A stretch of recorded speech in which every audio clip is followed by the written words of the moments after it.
une question orale, nous l'écoutons. Oui, avec Madame Papadassi, je tiens à préciser. Je regrette d'ailleurs qu'elle n'ait pas pu s'exprimer tout à l'heure sur le sujet. Donc c'est relatif à un problème d'organisme, je vais aller vite puisqu'il y a des gens qui attendent pour répéter. Simplement, pour situer, vous avez donc un promoteur qui a un projet immobilier donc, sur notre commune. Ça s'appelle l'immeuble Donatello. On a, monsieur le maire, oui, on a pu constater, donc c'est comme la question, je vous l'adresse à vous, c'est pour ça. Alors, simplement aussi pour préciser, je sais aussi pourquoi, j'ai dû déposer cette question il y a 48 heures, donc monsieur le maire n'est pas pris en traître, il a pu valablement être informé de ma demande, de notre demande.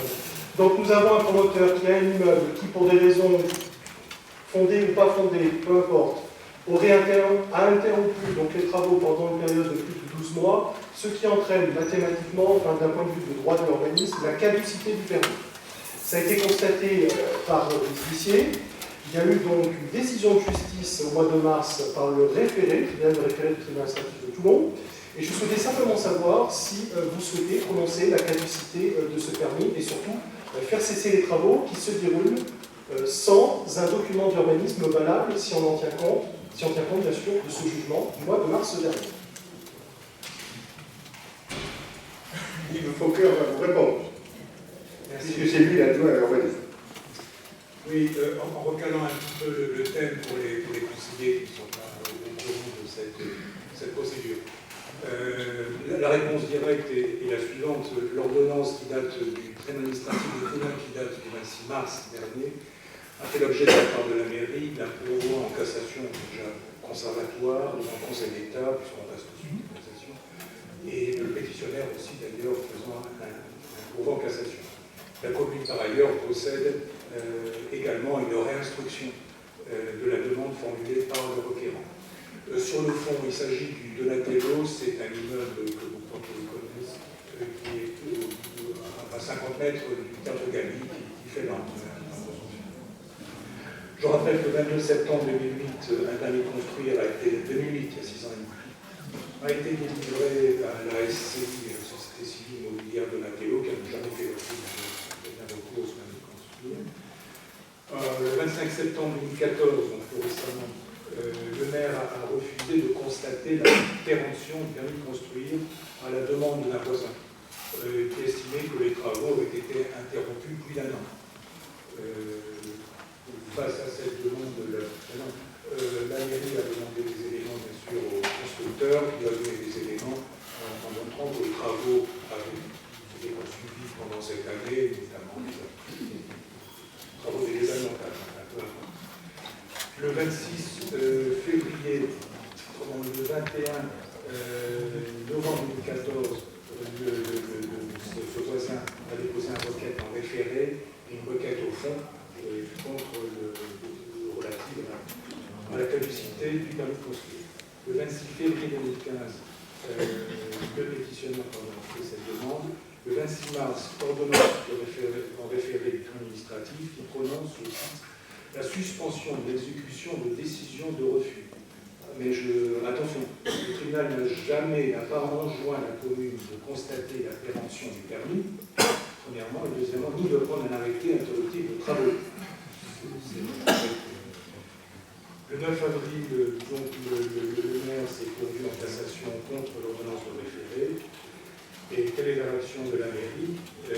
La requête, au fond, est toujours pendante devant le tribunal administratif qui va mettre, ce serait bien si fin 2015, on a une décision de justice, d'ici fin 2015, rien ne permet à aucun cas de corriger la décision sur le fond du tribunal. Parallèlement, la commune est en train de procéder à la réinstruction de la demande formulée par le requérant.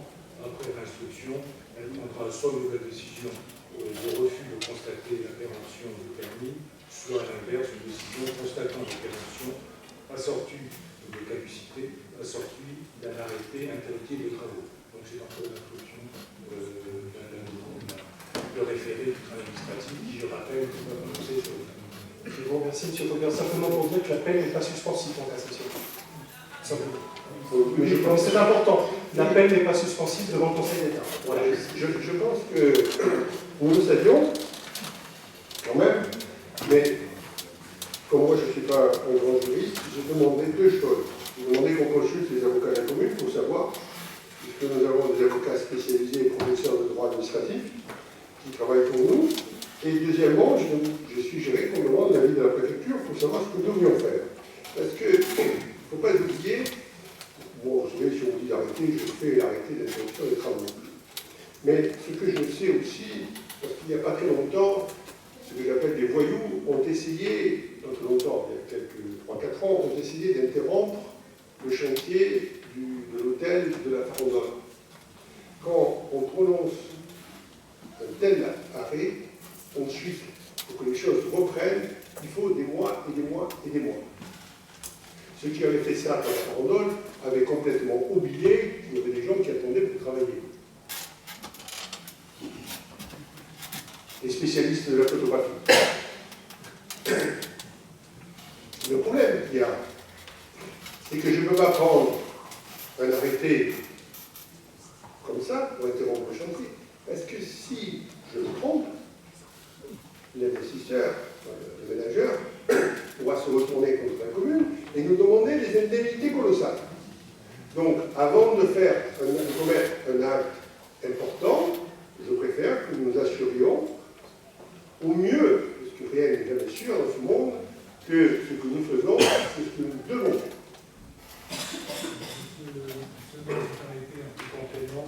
Le préfet qui a été saisi a fait sienne les conclusions de 20 mars de l'année. Oui. Bien, je vous remercie. Y a-t-il des questions sur les décisions qui ont été prises depuis le dernier conseil municipal? Très bien, je vous remercie.